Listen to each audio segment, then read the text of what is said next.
에스겔서는 다 잘 아시다시피 BC 593년에서 970년경에 기록된 책이라고 볼 수 있습니다.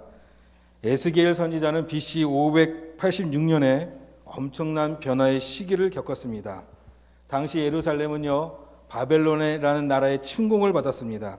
그래서 파괴당하고 또 백성들은 포로가 되었습니다. 에스겔 선지자는 포로 보호 구역인 그 그발강가에서 포로자들의 선지자가 되었고, 포로로 끌려온 사람들을 그 전쟁의 참혹함과 학살로 인해서 정신적으로 육체적으로 상처가 많은 그들에게 하나님의 말씀을 전하는 사역을 했습니다. 또한 이스라엘 백성들은요, 너무나도 힘든 그런 포로자의 신세가 되었습니다. 포로자의 신세의 이스라엘 백성들은 하나님과 함께하는 삶을 포기하고요, 그 바벨론에서 섬기는 우상들을 따라가는 우상 숭배하는 삶을 그들은 받아들고 그리고 그렇게 살고 있는 것을 보게 됩니다. 그래서 그들은요, 자연히 하나님을 버립니다. 그들이 평생토록 선조 때부터 아브라함 때부터 배웠던 그 하나님을 버리고 그 환경 속에서 바벨론의 우상들을 섬기는 것을 우리는 성경을 통해 봅니다. 하나님께서는 당신을 버리고 우상 숭배하는 당신의 백성들을 그대로 두지 않으시고, 에스겔을 통해서 하나님께서 어떻게 당신의 백성과 당신의 자녀의 나라인 것을 치유하시고 회복시키시고 다시 일으키시는지를 오늘 우리에게 말씀하고 있습니다. 그래서 오늘 말씀은요, 바벨론 침공을 통하여 황폐된 땅, 수많은 사람들이 죽어있는 시체, 그리고 아무런 생명력이 없는 마른 뼈만 있는 골짜기로 에스겔을 이끄시고 또 이끄시는 하나님을 오늘 성경을 보게 됩니다. 1절 2절 말씀을 보시면, 여호와께서 권능으로 내게 임재하시고 그의 영으로 나를 데리고 가서 골짜기 가운데 두셨는데 거기 뼈가 가득하더라. 나를 그 뼈 사방으로 지나가게 하시기로 본즉 그 골짜기 지면에 뼈가 심이 많고 아주 말랐더라. 이게 바로 에스겔이 바라본 그 모습입니다. 뼈가 심이 말랐더라. 이 말씀은요, 아주 소망이 없다라는 겁니다. 어찌 할 수 없다라는 겁니다. 건더지가 없다는 겁니다. 어떻게 살아낼 수 있는 건더기가 없다는 겁니다. 여러분 잘 아시다시피 의사들도요, 수술하면 살 수 있으면 수술하자고 합니다. 그러나 수술해도 살 가망이 없는 사람은 수술도 안 합니다. 그냥 잘 드시다가 편안히 하시고 싶은 거 다 하시다가 이렇게 말을 얼버무립니다. 바로 에스겔이 본 것이 그겁니다. 아주 말랐더라. 그런데요, 3절 말씀 보면 하나님께서 그 황무지에 있는 마른 뼈를 보이시며 에스겔에게 묻습니다. 그가 내게 이르시되 인자야 이 뼈들이 등이 살 수 있겠느냐 하시기로 내가 대답하니 주 여호와여 주께서 아시나이다. 여러분 같으면 어떻게 말씀하시겠습니까? 하나님이 마른 뼈를 다 보이시놓고, 야, 이거 살릴 수 있겠냐? 너 이거 살릴 수 있겠냐? 할 때 과연 여러분들은 어떻게 대답하시겠습니까? 아마 에스겔이 제정신이었다면, 하나님 무슨 말씀이십니까? 이런 황무지와 많은 뼈를 나에게 보이시면서 하나님 나를 지금 시험하십니까? 해도 너무 하십니다가 아닌 오늘 말씀에 주 여호와여 주께서 아시나이다. 저는 오늘 이 말씀을 묵상하면서 이렇게 생각했습니다. 만약 하나님이 저에게 할 수 있겠느냐? 내가 할 수 있겠느냐? 한다면 좀 생각해 봐야 될 것 같습니다. 왜냐하면 제가 그렇게 살아왔기 때문에 4년 동안 저도 황무지 같은 데서 살았습니다. 아까 말씀드렸듯이 때깔이 좋아 보여서 잘 먹고 잘 있나 보다 하겠지만 많이 힘들었습니다. 목사의 신분으로 YM이라는 그 단체에 가서 거기는 목회자, 장로님 이게 없습니다. 다 형제 자매입니다. 거기는 1살짜리 어린아이에서부터 70세 노인까지 다 형제 자매로 통합니다. 그래서 무슨 일이 있으면은 어린아이가 어른 손에 어깨에 손을 대고 형제님 제가 기도해 드리겠습니다. 미치고 환장할 노릇이죠. 또 그건 좀 괜찮습니다. 그래도 내가 명색이 목사인데 형제가 와서 19살 먹은 형제가 와서 형제님 힘드시죠? 그러나 힘들다. 제가 기도해 드리겠습니다. 기도 받아야겠죠. 아무튼 때릴 수도 없고 그런 상황. 또 단돈 1달러, 1,000원이 없어가지고 3개월 동안 1,000원이 없이 살아도 받습니다. 애들이 어디 가야 되는데 학용품 사야 되는데 주세요 그러면 이 지갑이 없으니까, 지갑에 돈이 없으니까, 1달러도 없으니까 자 기도하자. 그래서 우리 현서가 나는 YM 선교사 절대 안 할 겁니다. 그런 경험도 했습니다. 또 제가 목사이기 때문에 저에게 주시는 시험이 따로 있을 것이다 했지만 가장 하나님 밑바닥까지 내리시는데 재정적으로, 영적으로, 육적으로 제가 참 웃음이 많고 제가 좀 성격이 괜찮은 줄 알았는데 4년 동안에 참 아이들한테 못 보일 거 다 보였습니다. 같이 사니까 그런 환경이었습니다. 그런 환경에서 과연 하나님이 야 내가 너를 살려줄 수 있겠느냐, 내가 너를 부흥시키겠다, 내가 이 마른 뼈들을 살아내겠다 한다면 저는 아마 목사니까 이렇게 얘기했을 것 같습니다. 하나님, 하나님이니까 하시겠죠. 하나님은 만군의 여호와시고 성경에 보니까 무소부재하시고 전능하시고 죽은 자도 살리시는 분이 하나님이시니까 하시겠죠. 아니면 당신이 다 알아서 할 거 아닙니까? 라는 식의 아마 대답을 했을 것입니다. 그런데요, 여러분 당시 상황을 보시면 많은 이스라엘 백성들이 하나님께 대하여 원망하고 실망하고 있었습니다. 왜냐하면 자신들이 하나님께 행한 죄에 대해서는 까마득하게 잊어버리고 하나님 정말 너무하십니다. 하나님 이럴 수가 있습니까? 하나님 내가 항상 당신의 자녀라고 하시면서 왜 우리 하나님이시라면서 왜 우리에게 이런 대우를 받고 당신의 집인 이 거룩한 성전이 다 파괴되고 성벽이 무너지고 우리가 왜 포로 생활을 해야 됩니까? 라는 것이었습니다. 하나님은 저는 모르는 줄 알았습니다. 하나님이 잘 모르시나 보다 내 상황을. 그러나 하나님은 너무나도 잘 알고 계십니다. 그래서 에스더에게 이렇게 얘기하시는 겁니다. 너 정말 나를 하나님으로 믿느냐? 너 정말 성경에 나와 있는 만군의 하나님, 능력의 하나님, 죽은 자를 일으키신 하나님, 그 하나님이 아니라 정말 너가 나를 신뢰하느냐는 것이었습니다. 하나님이 저를 단련시키시고 훈련시키시면서 너가 목사로서 너가 신학교 때 배운 그리고 성도들에게 설교한 그런 하나님이 아니라 정말 너 나를 하나님으로 신뢰하느냐는 거였습니다. 하나님 3개월 동안 1달러 없이 살았습니다. 하나님 나 승질 다 나왔습니다. 하나님 난 못 보일 것 자식들에게 다 보였습니다. 이런 상황에서 너 나를 신뢰하느냐, 내가 너를 붙들어 줄 것을 신뢰하느냐 라고 했을 때 과연 여러분은 어떻습니까? 지금 여러분 삶이 좋으신 분도 있으시겠지만 내가 왜 이런 꼴을 당해야 되나 했을 때 과연 하나님이 오셔서 내가 너 함께하는 거 아느냐? 너 정말 내가 너를 함께 해서 너를 일으켜 줄 것을 아느냐? 했을 때 과연 여러분의 대답은 무엇입니까? 하나님은 항상 우리에게 질문하십니다. 너 내가 할 수 있다고 믿느냐? 너 정말 내가 진짜 여호와인 줄 믿느냐? 내가 진짜 하나님인 줄 믿느냐? 정말 너가 이 말씀을 믿느냐? 라고 우리의 믿음을 보시는 것입니다. 하나님께서는 그렇게 대답하는 에스겔의 믿음을 확인하신 후에 당신의 뜻을 말씀합니다. 그리고 이 뼈들에게 하나님의 말씀을 대언하라고 명령을 하십니다. 그것이 바로 4절에서 6절 말씀입니다. 또 내게 이르시되 너는 이 모든 뼈에게 대언하여 이르기를 너희 마른 뼈들아 여호와의 말씀을 들을지어다. 주 여호와께서 이 뼈들에게 이같이 말씀하시기를 내가 생기를 너에게 들어가게 하리니 너희가 살아나리라. 너희 위에 힘줄을 두고 살을 입히고 가죽을 덮고 너희 속에 생기를 넣으리니 너희가 살아나리라. 또 내가 여호와인 줄 너희가 알리라 하셨다 하라. 하나님께서는 이 에스겔과 이스라엘 백성들에게 원하신 것이 무엇인지를 정확하게 말씀하고 있습니다. 내가 너를 부자 되게 하겠다. 내가 너를 강하게 하겠다. 내가 너를 잘 되게 하겠다. 내가 너의 모든 병을 고쳐주겠다. 이게 아니라 6절 하반절에 여호와인 줄 너희가 알리라. 하나님께서 이스라엘 백성들을 바벨론 포로가 되게 하신 이유가 바로 여기 있다라는 겁니다. 그것은 하나님을 알게 하기 위해서라는 것입니다. 우리는 성경을 보면서 그들이 하나님을 경외하고 순종할 때와 그들이 불순종하고 우상을 숭배할 때에 이스라엘에 대해서 너무나 잘 알고 있습니다. 하나님께서 아담과 하와 때부터 오늘을 사는 우리들에게 원하시는 단 한 가지, 나만 바라봐라. 나만 의지해라.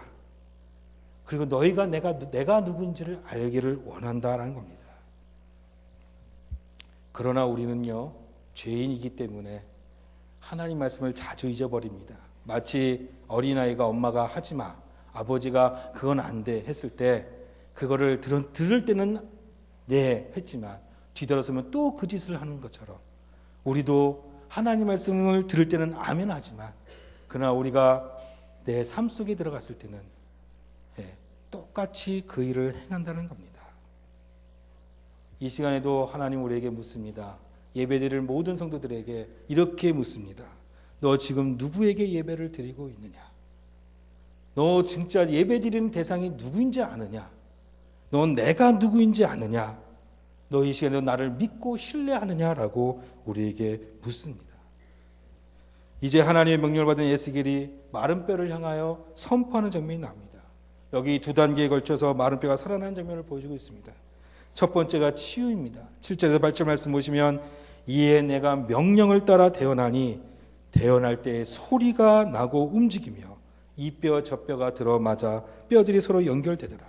내가 또 보니 그 뼈에 힘줄이 생기고 살이 오르며 그 위에 가죽이 덮이나 그 속에는 생기가 없더라.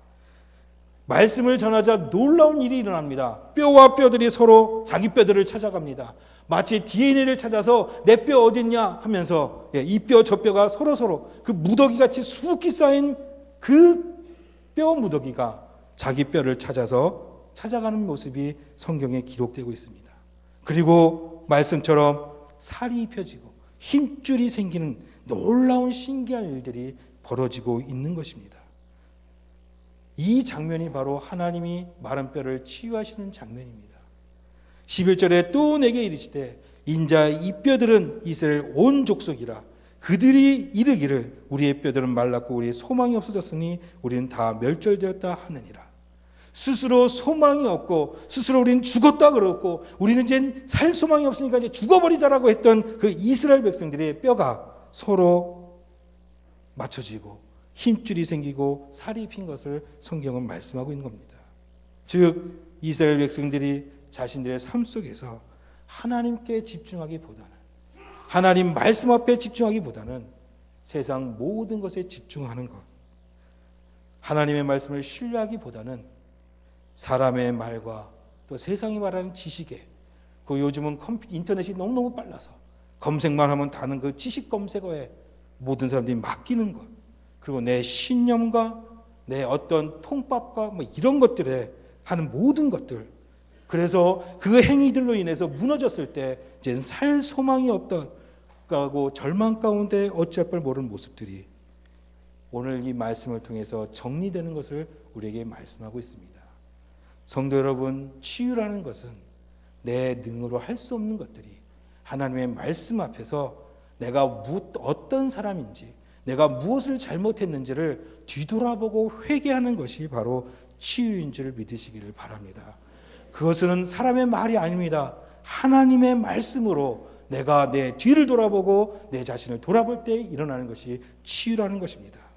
저는 잘난 줄 알았습니다.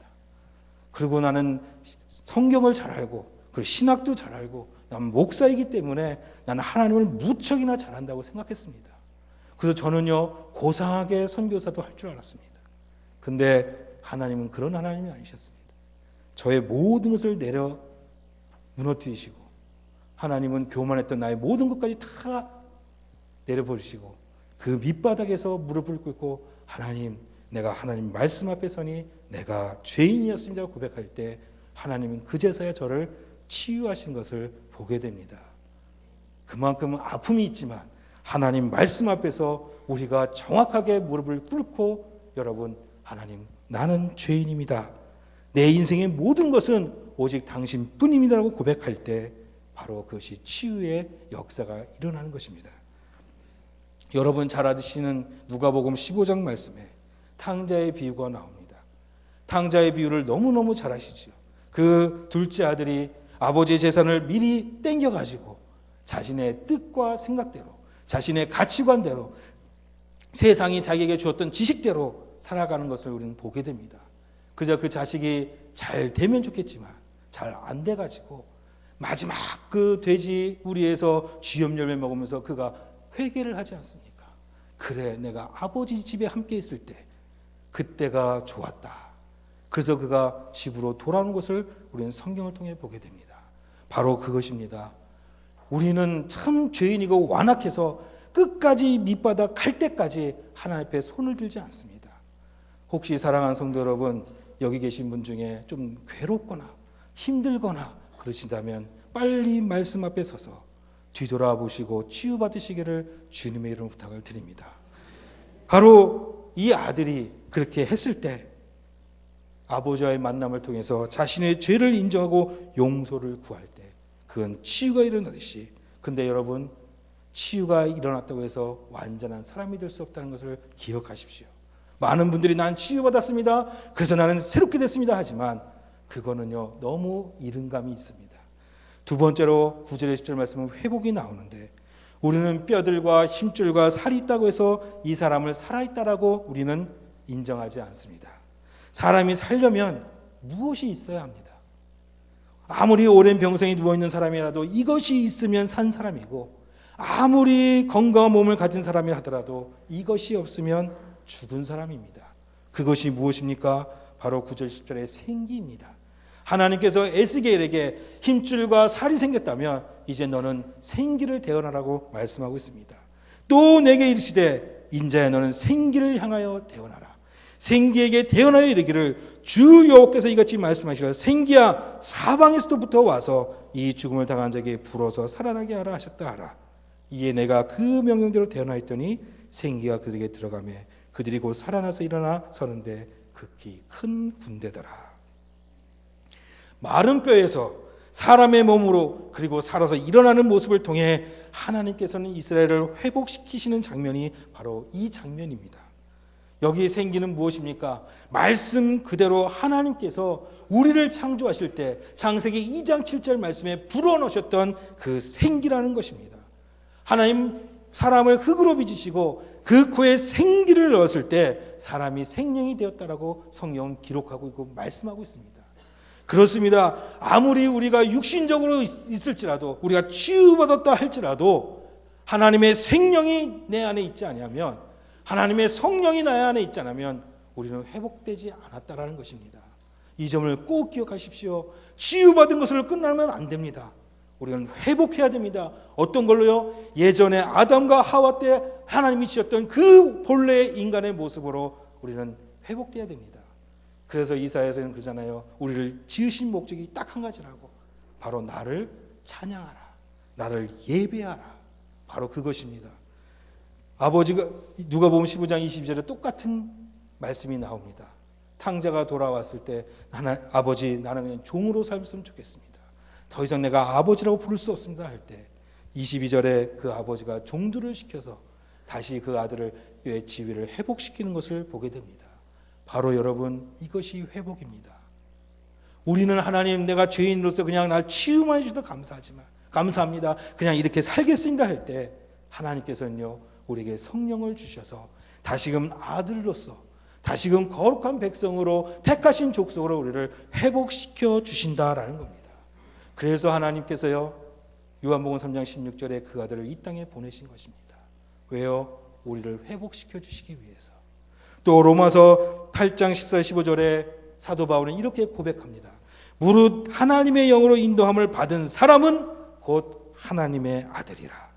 너희는 다시 무서워하는 종의 영을 받지 아니하고 양자의 영을 받았으므로 우리가 하나님을 아빠 아버지라 부를 수 있느니라. 하나님을 회복시키실 때 그냥 전능하신 아버지가 아니라, 정말 무소부재하신 하나님이 아니라 바로 내 옆에서 나와 함께 하시는 아버지라는 것을 우리는 기억해야 됩니다. 그게 회복입니다. 누구든지 예수님을 믿고 하나님으로 인도함을 받으면 하나님의 자녀의 권세를 받게 되는데 이것을 회복이라고 말씀하고 있습니다.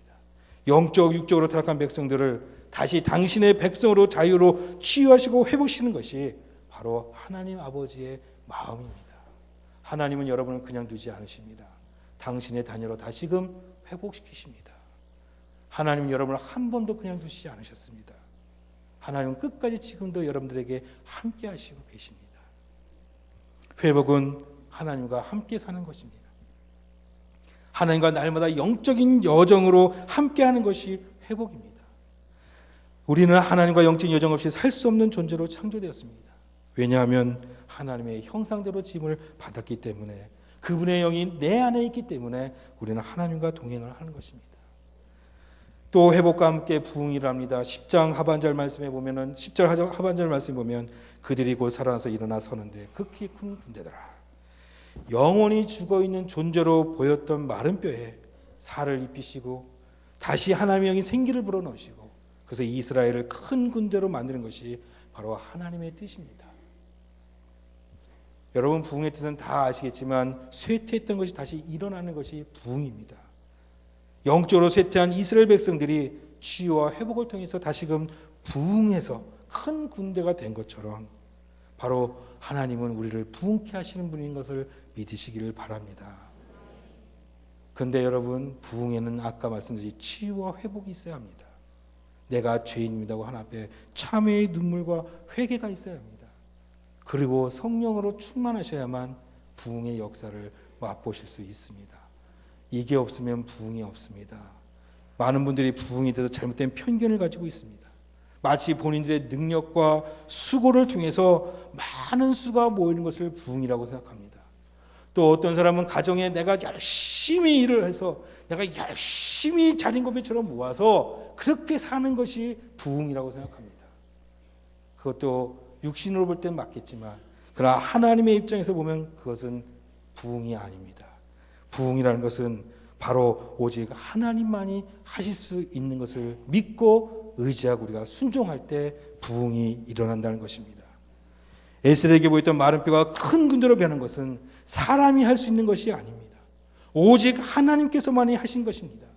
말씀 어디를 보더라도 큰 군대를 이루겠다고 본인들이 서로 붙고 힘줄을 내고 살을 입히고 숨을 쉬었다라고 성경은 말씀하고 있지 않습니다. 우리는 스스로 치유하고 회복하고 부흥을 할 수 있는 존재가 아닌 것을 우리는 알아야 합니다. 여러분, 우리는 아무것도 할 수 없는 존재입니다. 오직 하나님께서 하시는 말씀을 듣고 있을 뿐이고 그 말씀을 순종할 때 바로 우리 인생 가운데 부흥이 일어나는 것입니다. 11절 14절 말씀 보면 하나님께서요 이스라엘의 그 마른 뼈에 대해서 영적인 해석을 해주신 장면이 나옵니다. 그리고 그 해석을 그리고 이스라엘에게 전하라고 말씀합니다. 여기 마른 뼈에 대해서 이스라엘이라고 하시며 그들이 스스로 말랐고 소망이 없고 멸절되었다고 합니다. 그런 마른 뼈 같은 이스라엘 족속을 하나님께서는 에스겔을 통하여 말씀하십니다. 내가 너희를 무덤에서 건져내리라. 여기 무덤은 이 당시 상황은 바벨론 포로 생활입니다. 무덤이 뜻하는 것이 무엇입니까? 그것은요 죽음입니다. 살 수 있는 곳이 아닙니다. 갇혀 있는 곳입니다. 그리고 진정한 자유가 없는 곳이 바로 무덤입니다.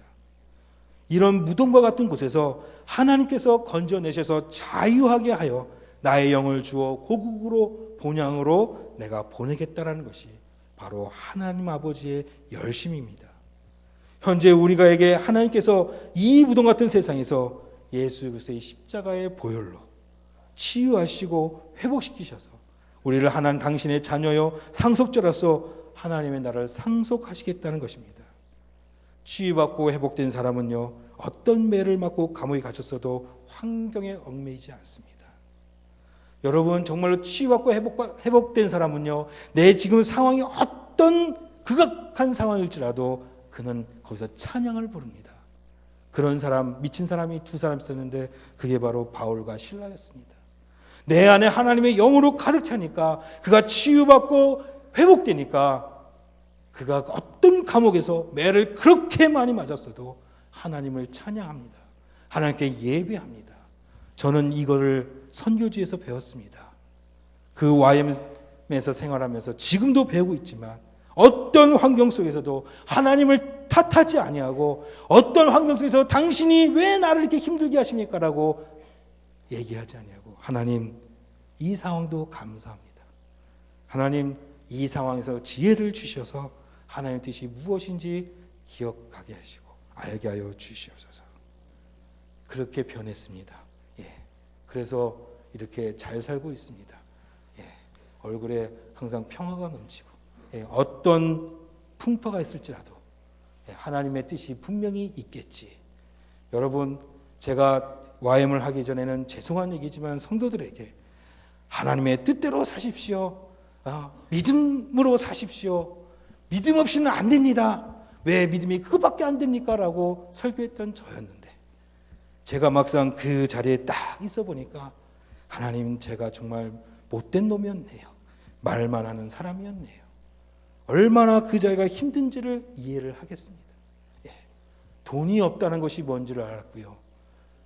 그리고 이 밑바닥이 뭔지를 아직 더 경험해야 되겠지만 밑바닥이 뭔지를 알았습니다. 그런 상황에 저도 하나님을 얼마나 원망했는지요.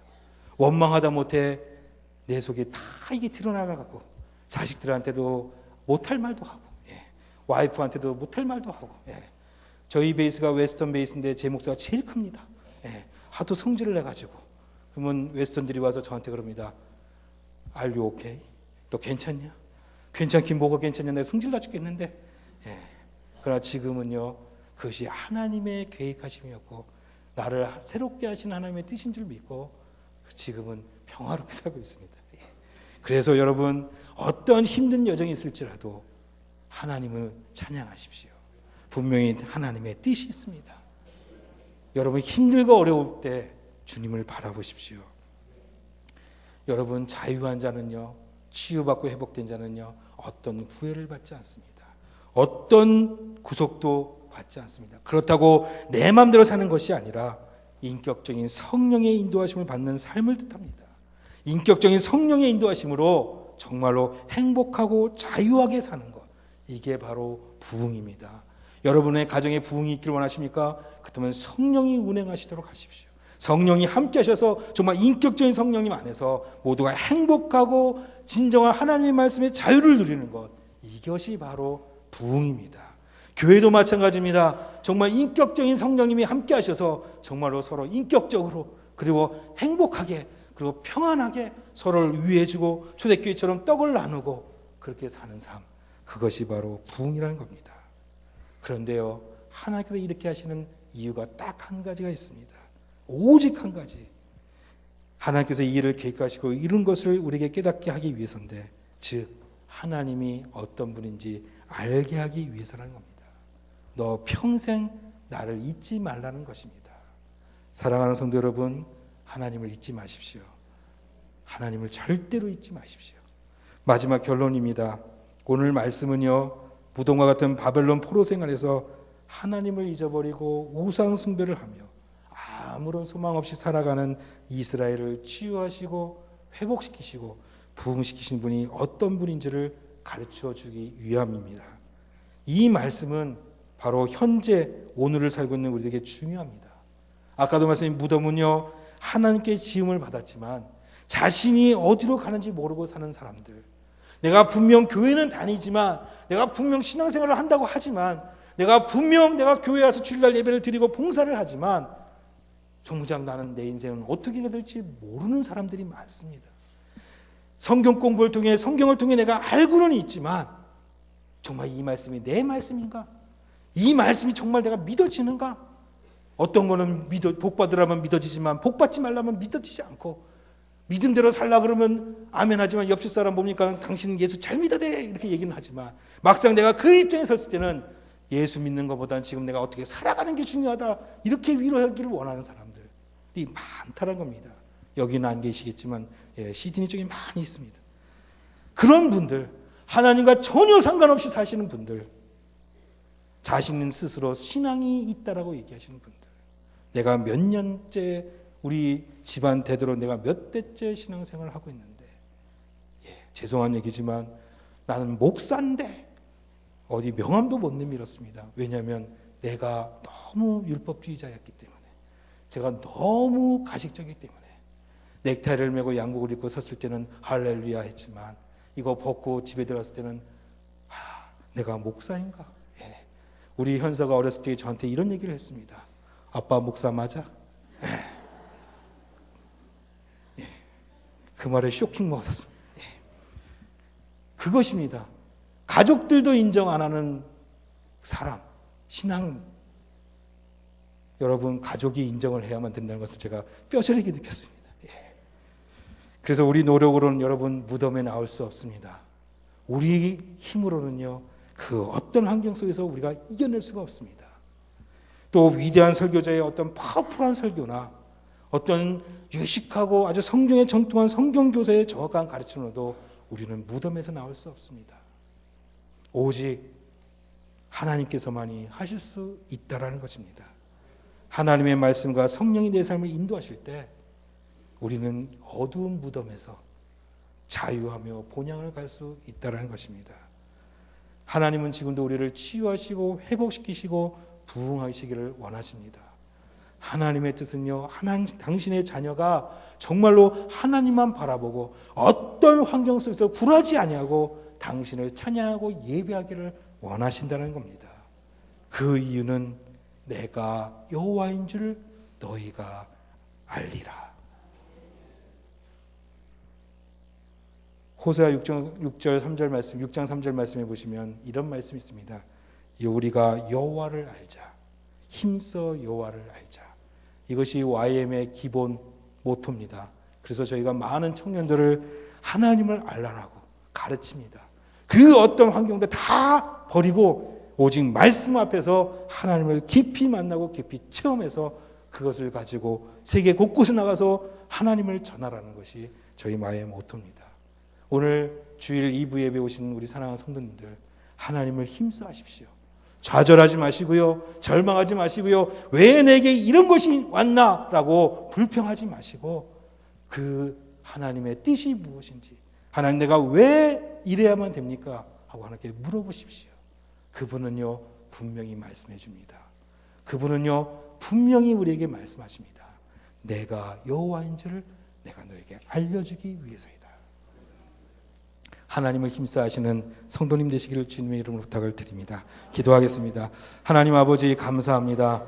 이 시간 말씀을 전했습니다. 하나님 오직 성령께서 각인시켜 주시고 당신의 말씀만을 깊이 알게 하여 주시고 하나님을 힘써 아는 우리가 되게 하여 주시고 하나님의 인도하심을 받는 우리가 되도록 인도하여 주시옵소서. 감사합니다. 예수님의 이름으로 기도드립니다. 아멘.